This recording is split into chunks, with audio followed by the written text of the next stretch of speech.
Mais uma vez, a paz seja convosco. Amém. Louvamos a Deus por essa oportunidade. Louvamos a Deus porque você tem priorizado a casa do Senhor a qualquer outra coisa e qualquer outro lugar. 1000 outros lugares poderíamos estar, mas o melhor lugar para estarmos é na casa do Senhor. Amém. Finalizamos na semana passada a meditação a respeito, dentro da temática de Jesus e o desperdício, sobre a parábola da semente e os 4 tipos de solo. Finalizamos falando que sim, há a possibilidade de você alcançar a salvação sem manifestar muito fruto, mas nós temos o problema do galardão. O dia do juízo vai demonstrar o que cada um fez, como foi a vida de cada um. 1 Coríntios capítulo 3.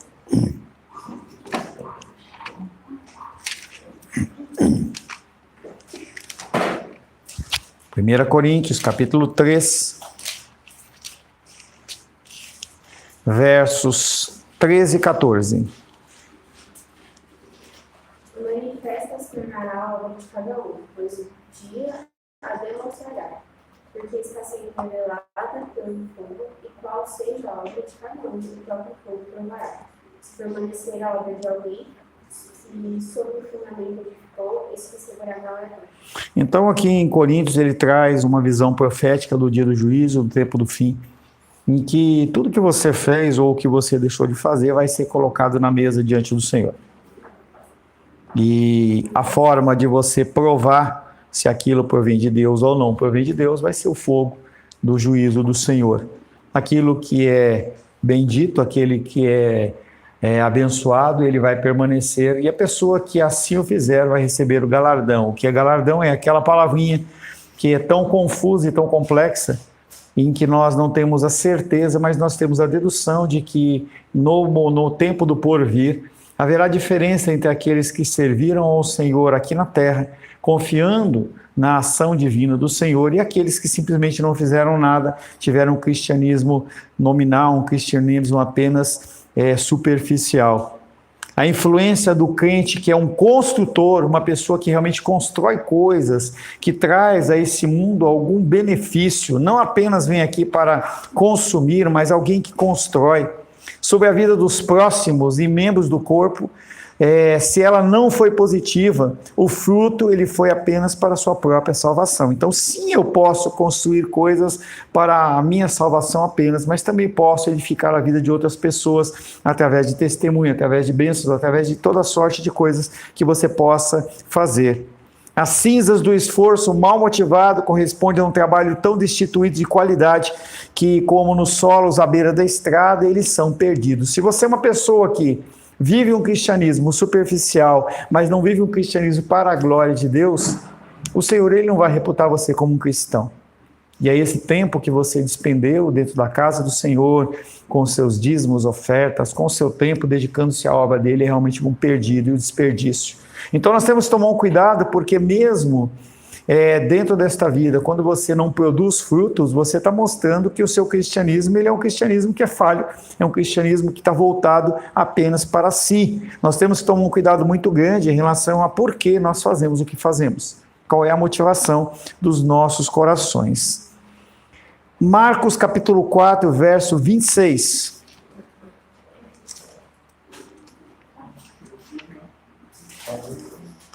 Marcos capítulo 4, verso 26.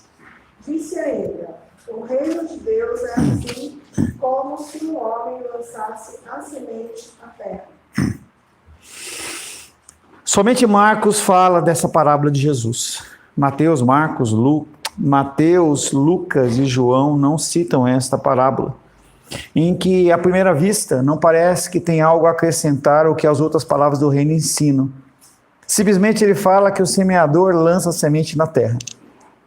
Em outra passagem, já em Corinto, ele vai falar sobre a condição de que nós semeamos, mas quem rega e quem faz crescer é a figura de Deus.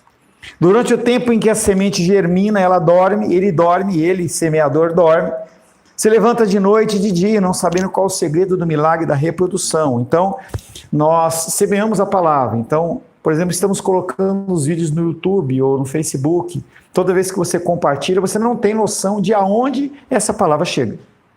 Várias vezes já fui encontrado em situações em que a pessoa ela me identifica, sendo que nem ao menos eu a conheço. Em que a situação que ocorreu foi, a pessoa viu uma mensagem, ela viu um compartilhamento de um devocional, e às vezes por ser uma coisa simples, você deixa de fazer. E aí, quando você não faz isso, você não alcança vidas. Então, essa condição de você semear, você simplesmente joga a semente, e você simplesmente aguarda que o Senhor ele faça qualquer coisa, que Ele possa realmente fazer com que aquilo prospere ou não. Durante o tempo que a semente germina, nós dormimos. Podemos levantar de noite, de dia, e quando nós vemos, poxa, o que aconteceu? E a gente tem visto, muitas vezes, as pessoas vindo simplesmente porque compartilhou. A gente vê, por exemplo, a figura da Natália, que é a pessoa que chegou por último. Ela chega porque simplesmente Esther compartilhou, ela e Carlos compartilharam do Evangelho. E se não tivessem compartilhado? Se a semente não tivesse sido jogada? Mesmo essa semente, quando jogada, ela também pode cair num solo que não é um solo abençoado. E aí depende da Natália, ela olhar para tudo que está aprendendo e ela poder colocar em prática ou não. Se ela colocar em prática, vai ser uma coisa abençoada, se não, é uma semente que foi desperdiçada. Até recentemente, era pouco entendido o processo de causa e efeito da transformação de um grão em muitos, havendo, é claro, todas as condições propícias, como terra fértil, umidade, luz, etc. Um dos experimentos que quase todo mundo, se não todos, já fizeram na escola é você pegar uma sementinha de feijão, colocar lá em cima de um algodãozinho lá com álcool, alguma coisa assim, e aí você começa a ver aquilo germinar. Por mais simples que seja, é uma coisa tremenda de você ver quando o feijãozinho ali, ele simplesmente explode e ali nasce aquela florzinha. As crianças olham para aquilo como se fosse uma maravilha, e realmente o é. Aquilo ali é quase que inexplicável a nós. Como que um grão que está ali morto, ele pode germinar? Essa condição de que uma semente você joga no asfalto, ela não funciona nada, mas você coloca na terra, de repente sai aquele pezinho. É uma coisa que é milagrosa. Jesus acrescentou que em relação a essa morte dessa semente, João 12, 24.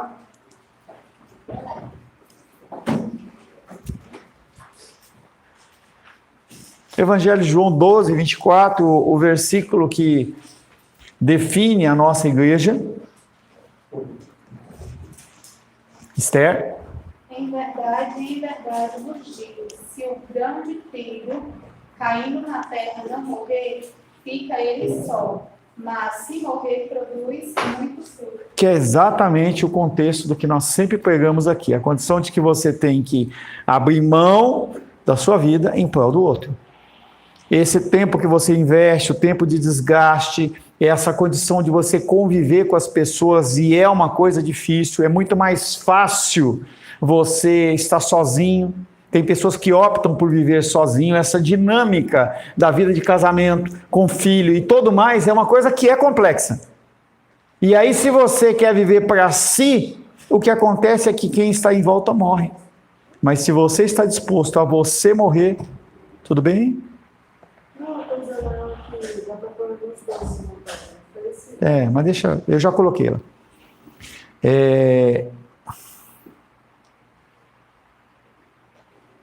Perdi. Tá. Quando você decide viver para si só, as pessoas que estão à sua volta morrem. Nós estamos falando de evangelho. Nós estamos falando da propagação do evangelho. Esse versículo tem a ver com você não olhar para si mesmo e olhar para o próximo. O evangelismo, pessoas que saem da sua casa, que vão entregar um folheto, pessoas que saem da sua casa e vão para outro estado, para outro país para pregar o evangelho. As pessoas podem plantar essa semente ou podem não plantar. São decisões que nós temos que ter. O desperdício da semente, ela vai se dar no caso em que as condições necessárias não existem. Não há reprodução sem terra e água. Não há germinação se o grão não apodrece para dar origem à nova planta, à morte. Se não há luz, a planta não cresce. E aí a gente tem que ver que toda essa condição, quem dá é o Senhor. Mas nós não somos chamados a olhar para o solo e sim semear. Então, sim, algumas sementes das nossas vidas vai cair à beira do caminho. Algumas vão cair em solo rochoso, mas não cabe a mim e você tentar ter algum tipo de discernimento nesse aspecto. Eu não vou falar para essa pessoa tem o coração muito duro, já foi falado muitas vezes. Não é nossa obrigação. Quem faz crescer? Deus. Quem rega? Quem traz a luz? O próprio Senhor. A nossa função ela é semear. A luz transmite energia para as células da planta multiplicarem. A colheita depende de fatores sobre os quais nós, como semeadores, não temos controle. Jesus, o Filho de Deus, pregou a palavra, falou do amor do Senhor. Quantas pessoas o rejeitaram? É uma frase que eu sempre falo e que sempre fica na minha mente. Como? Muitas das pessoas que foram curadas, foram alimentadas no deserto, viram milagres e maravilhas, negaram a Deus, negaram a figura de Cristo e falaram, crucificam. E a gente vê que essa não é uma história que ocorreu só uma vez. Porque quando nós vemos a saída do povo do Egito, aquele povo que viu milagres e maravilhas, a gente imagina você ver um milagre como abrir o mar vermelho, e logo depois as pessoas estarem murmurando contra esse Deus. Mas nós fazemos a mesma coisa. É a condição do ser humano repetindo a condição de ser humano. Não é uma justificativa, mas é algo que nós temos que tentar policiar nas nossas vidas. Nós temos que buscar ser aquelas pessoas que semeiam em uma terra e nós possamos acompanhar. Não basta você simplesmente semear a terra, a semente. A colheita depende de fatores sobre os quais nós não temos controle, mas nós temos que semear. Essa parábola em Marcos comunica a verdade que ainda que o semeador plante, somente Deus pode dar as condições necessárias para a colheita. 1 Coríntios capítulo 3, versos 5 e 7.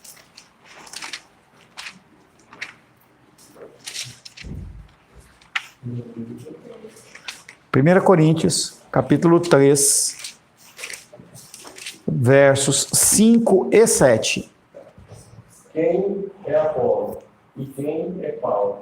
Serve por meio de quem cresce, e isto conforme o Senhor concedeu a cada um, de modo que nem o que planta é alguma coisa, nem o que rega, mas Deus, e dá o crescimento. Semear não traz mérito nenhum para nós diante dos homens. Se Deus não fizer nada, aquela semente ela fica lá. Então nós temos que começar a olhar para a nossa condição de semeadores. Você tem semeado a palavra de Deus? De alguma maneira. E hoje com as mídias sociais a coisa ela é muito simples. Simplesmente você vai lá no compartilhar e aquela pessoa ela já recebe a palavra. Você não tem que estudar.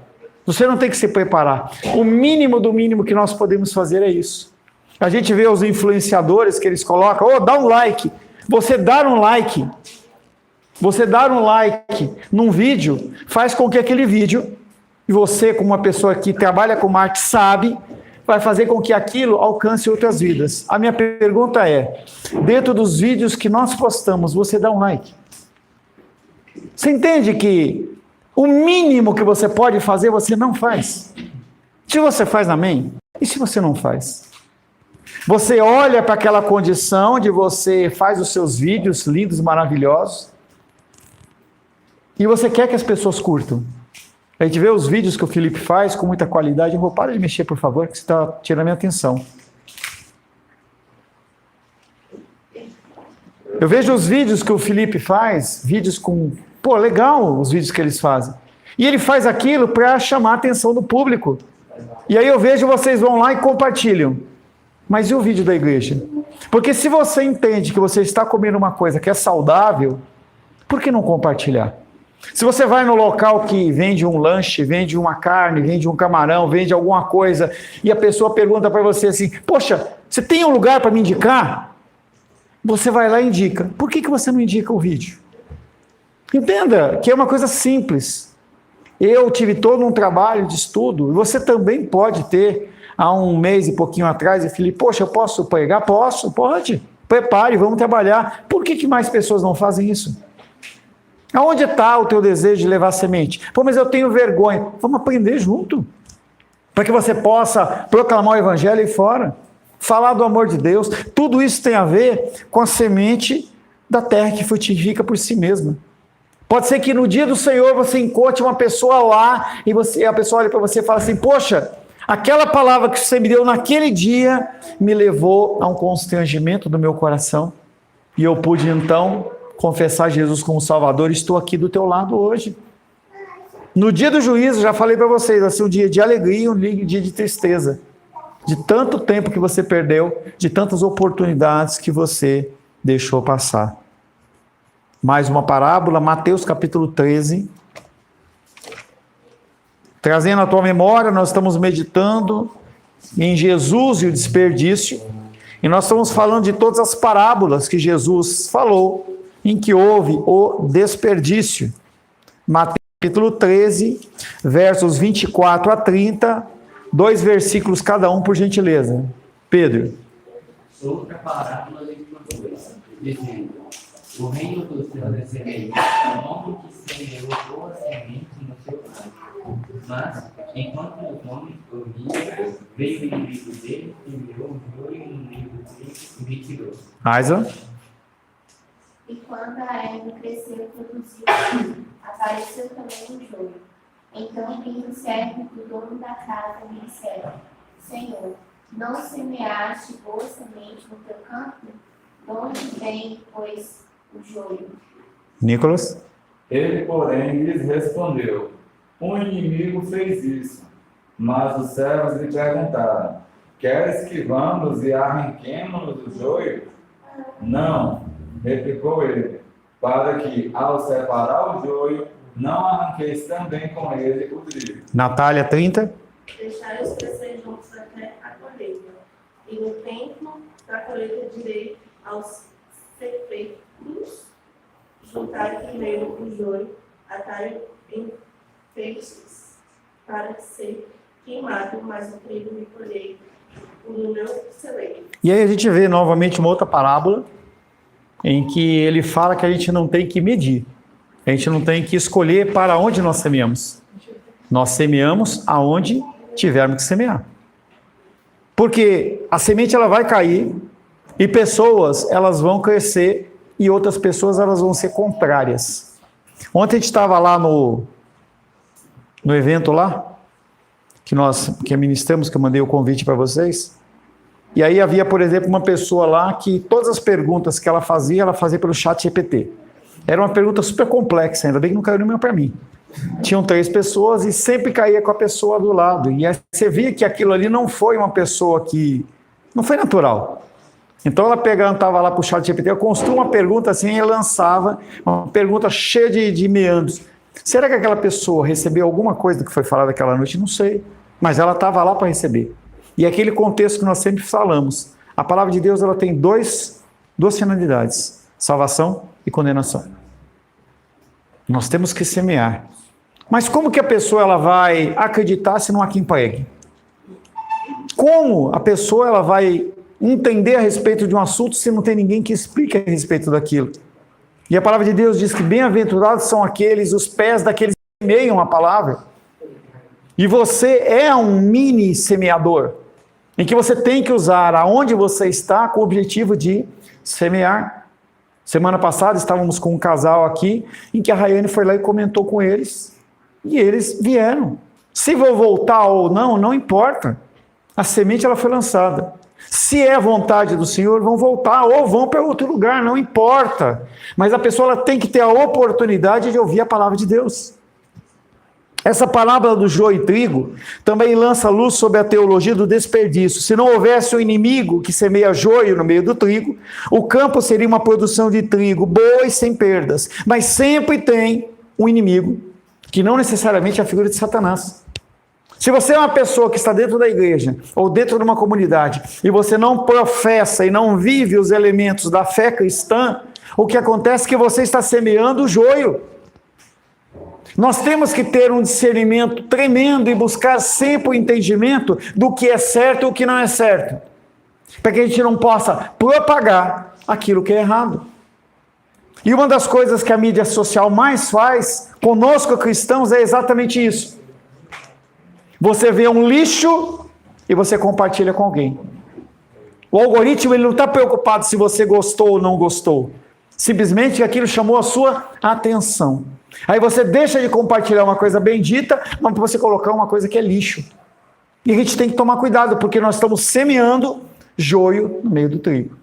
Às vezes a pessoa ela não tem nenhuma dúvida em relação àquilo. Você lança um vídeo daquele, um comentário daquele, um rio daquele, o que acontece? A pessoa ela vai começar a ficar com dúvida. Joio. Esse terrível inimigo conseguiu semear joio no campo enquanto os homens dormiam. Essa erva daninha, que somente produz desperdício, cresceu no meio do trigo e criou vergonha. Novamente, Mateus 13, 28, eu vou ler. Ele, porém, respondeu: um inimigo fez isso. Mas os servos lhe perguntaram: querem que vamos e arranquemos o joio?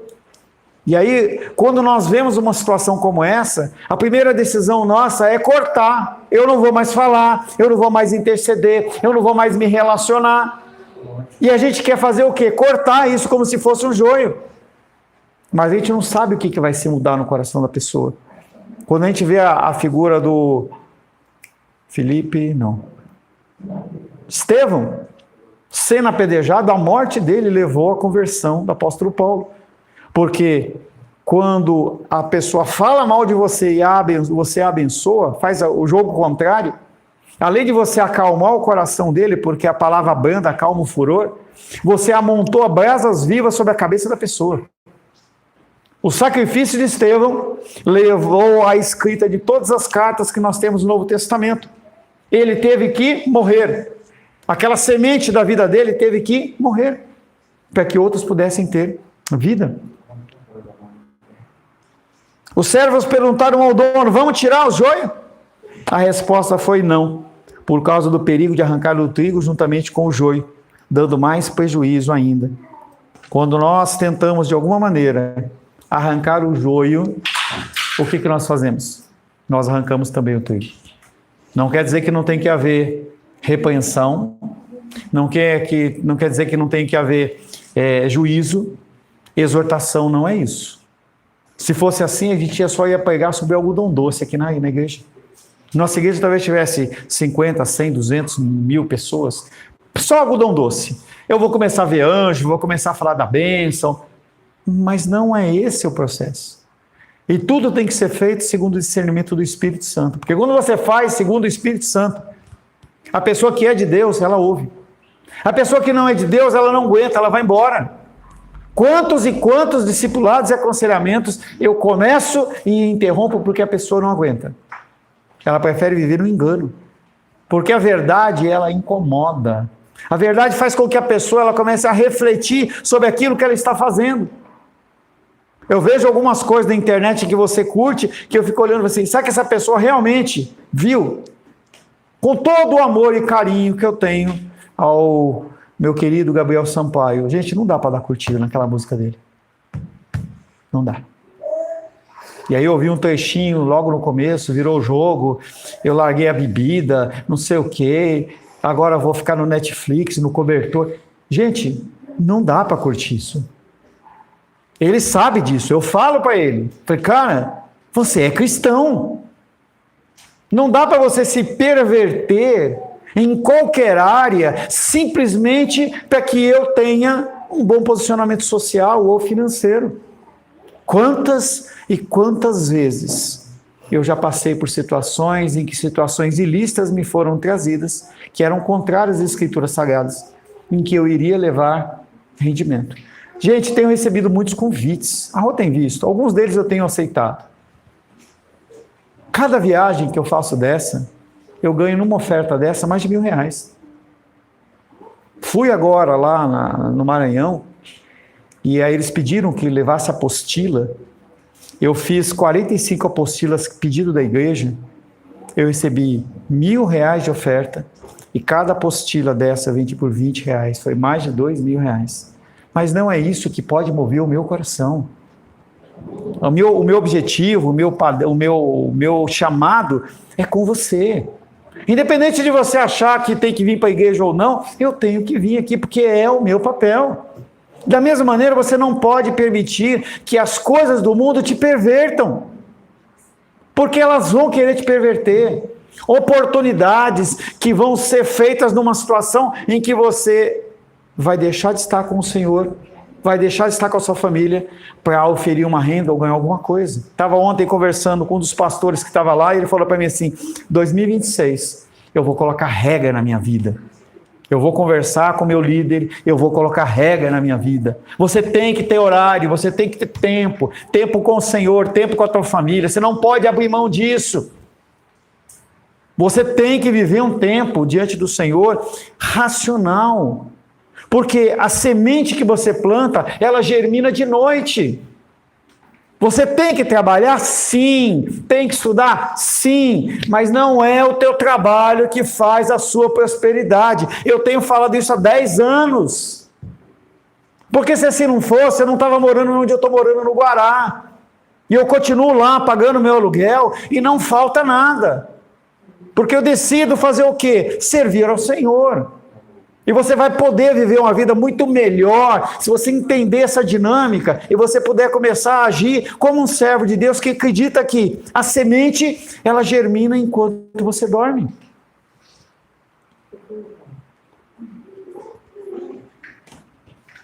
Devemos arrancar o joio? A resposta foi não, por causa do perigo de arrancar o trigo juntamente com o joio, dando mais prejuízo ainda.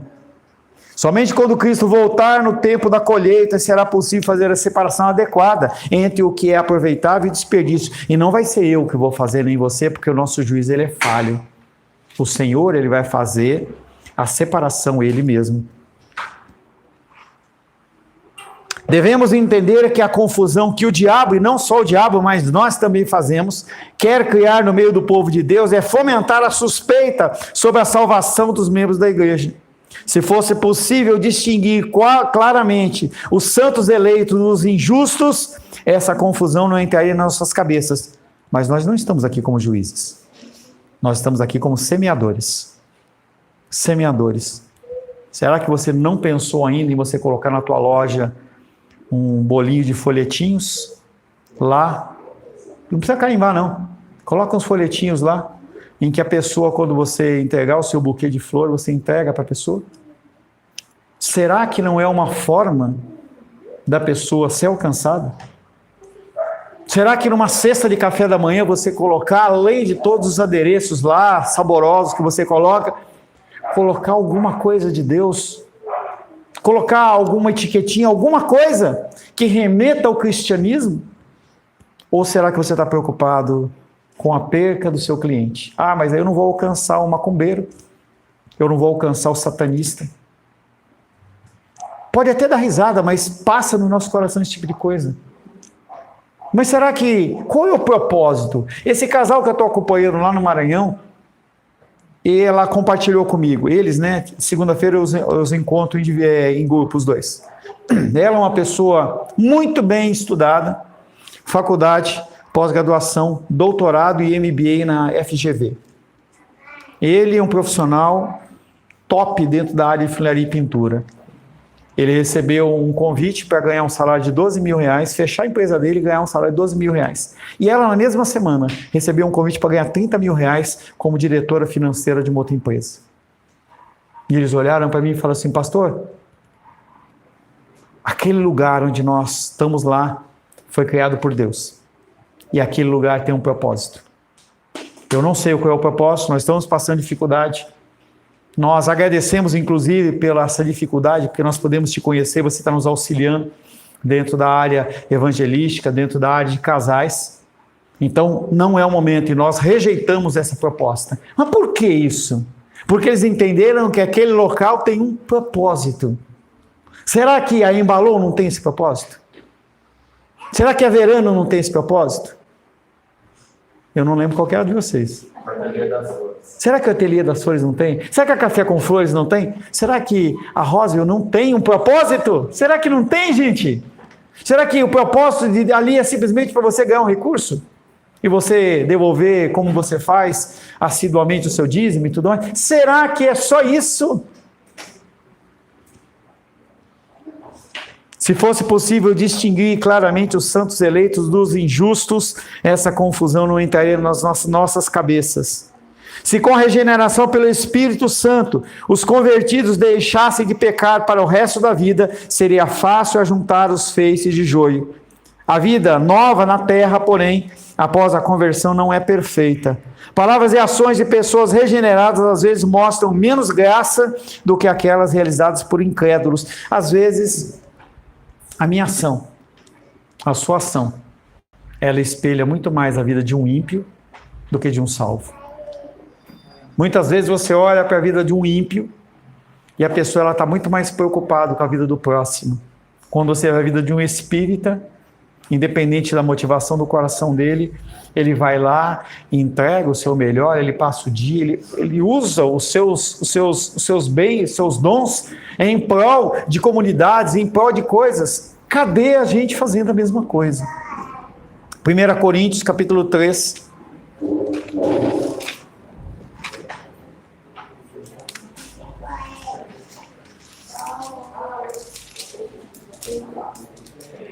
Primeira Coríntios capítulo 3, versos 5 e 7, já foi. Vamos ler de novo. Eu vou ler. 1 Coríntios capítulo 3, versos 5 e 7. Quem é Apolo e quem é Paulo? Servos por meio de quem crês, isso conforme o Senhor concedeu a cada um. De modo que nem o que planta é alguma coisa, nem o que rega, mas Deus que dá o crescimento. Mesmo tendo cruzado a linha divisória entre a morte e a vida, as atitudes e as práticas de alguns cristãos em Corinto assemelhavam-se mais aos mundanos do que aos santos. A igreja de Corinto é uma igreja que continha todos os dons. Quando o apóstolo Paulo fala de Corinto, ele fala sobre a manifestação de todos os dons. Mas essa manifestação de todos os dons, ela refletiu o cristianismo naquelas pessoas? Nós já vimos em outras situações em que lá dentro da igreja de Corinto, uma igreja super espiritual, em que as pessoas falavam em outras línguas, as pessoas tinham visões. Aquelas pessoas, elas permitiam que houvesse, por exemplo, sexo entre filho, entre menino e a sua madrasta. E tantas outras coisas. Contendas. O apóstolo Paulo falava assim, poxa, foi relatado por tal pessoa que há entre vocês contendas. O que é contenda? Será que é uma pequena discussão? De vez em quando rola uma contenda aqui, em especial porque a maioria é família. E aí a pessoa fica amargurando aquela sensação, aquele negócio no coração, por semanas. E se morrer? Aí depois a pessoa vai querer levar uma flor no caixão da outra. Vai lá chorar no caixão e falar assim, me perdoa. Não resolve mais nada. A amargura de você perder o timing correto. De qualquer coisa, de uma venda. Se você perder o timing da venda, ela já era. Se você perder o timing de você ter um tempo abençoado com o seu ente querido, já era. Aquele momento não volta mais. Aquele tempo de você... Esse tempo do Joaquim está andando, daqui a pouquinho acabou. Daqui a pouquinho ele está sentadinho que nem a Helena. Acabou. Está que nem o Pedro. Esse tempo passa muito rápido. E eu vejo a luta, e eu tive algumas conversas com o Nicolas a respeito disso, do desejo dele de arranjar um trabalho em que ele não fique tão longe da sua esposa e do seu filho. Esse tempo não volta atrás. Não volta atrás. Esther teve internada lá, passou 4, 5 dias lá, comendo muito bem. Comendo muito bem. Entendeu? Não gastou alimento em casa. Mas e se essa infecção ela tivesse aumentado, piorado e ela tivesse nos deixado? Será que tudo que você poderia ter vivido com ela vai vir ser trazido à sua mente? Pô, mas eu não fiz isso, não fiz aquilo outro, não encontrei. Nós estamos suscetíveis a essas mudanças rapidamente o tempo todo, todo o tempo. Nós não nos damos conta disso, mas isso é uma verdade. Não há dúvida de que há casos em que pecados horríveis e atitudes repugnantes marcam alguns membros da igreja. Nesse caso, Jesus instruiu que, após um confronto solitário, seguido por outro acompanhado de 2 ou 3 testemunhas e finalmente comunicado à igreja, o indivíduo rebelde ele deve ser considerado como gentio e publicano, isso é, não cristão. Mateus capítulo 18, é um texto já conhecido.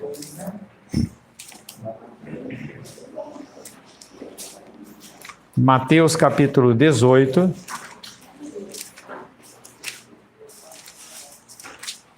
Aquele clássico versículo que as pessoas usam em relação à oração. Mateus 18, versos 15 a 17.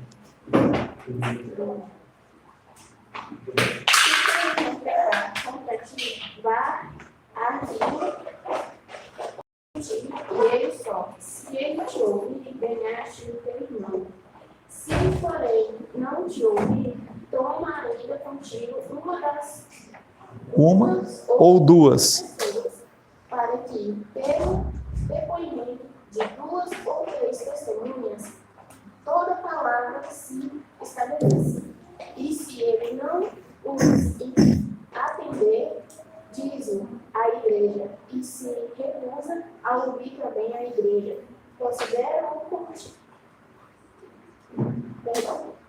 como gentio e publicano. Tá? Então, esse texto, ele está falando que apesar de nós não termos a faculdade de arrancarmos o joio, há um processo para que esse joio seja arrancado. Então, se você comete um pecado, eu vou e exorto você, não é só eu, qualquer um de vocês. Se não conseguiu resolver o problema, leva uma testemunha. Não resolveu, leva para a igreja. Não resolveu, a pessoa é gentil e publicana, ou seja, não é cristão. E aí o joio ele é arrancado. Mas há um processo para isso.